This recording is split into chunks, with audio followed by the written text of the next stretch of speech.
Okay, today we're diving into one of the most incredible, most unlikely stories in all of history.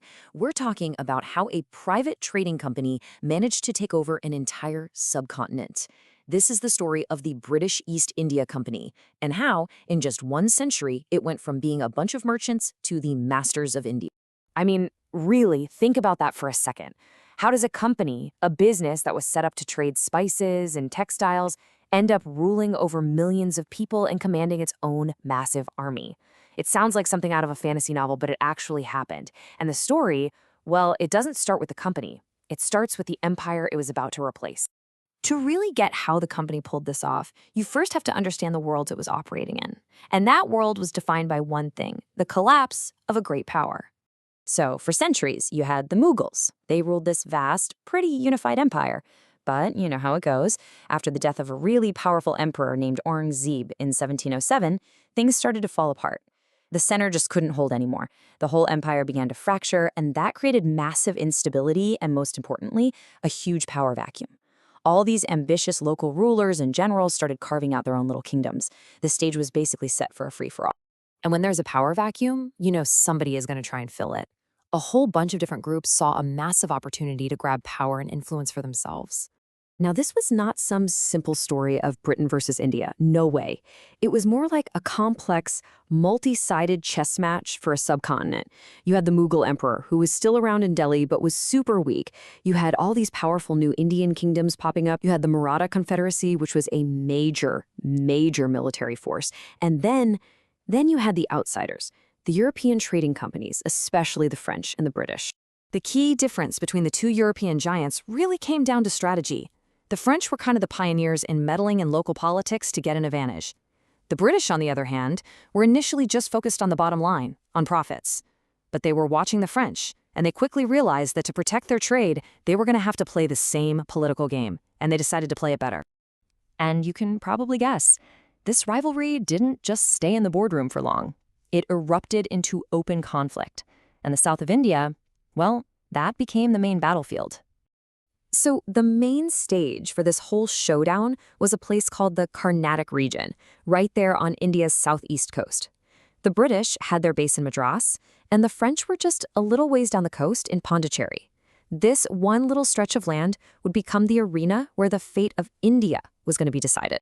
The whole thing, known as the Carnatic Wars, went on for about 2 decades. At first, it was kind of like a proxy war, you know? The French and British would just back rival Indian princes who were fighting each other. But soon enough, their own company armies were going at it directly, using European military tactics and local soldiers called sepoys. And in the end, the British won. A big part of that was because they had a more powerful navy to control the seas, and frankly, a more stable flow of cash from London. This quote right here, it just hits the nail on the head. By interfering in all these local disputes over who should be the next ruler, the East India Company basically became the kingmaker. Any Indian prince who won a war with British help was suddenly in their debt. They'd grant the company land, the right to collect taxes, and total control over trade. It was an incredibly effective and, let's be honest, ruthless strategy. So, after decades of fighting, what was the result? Well, the political map of India had been completely redrawn. Just take a look at this map from around 1785. This is the after picture. What used to just be a few little trading posts dotted along the coast was now a massive consolidated territorial power. The results are just stark. The East India Company now directly controlled these huge, wealthy territories like Bengal and Bihar. The French, they were basically out of the picture as a territorial threat. And the Mughal Emperor, he was reduced to a symbolic figurehead, pretty much a prisoner in his own palace. The only major Indian power left that could even challenge the British was the Maratha Confederacy. The entire game had changed. So let's just pause and be really clear about what had happened here, because it's wild. This was totally unprecedented.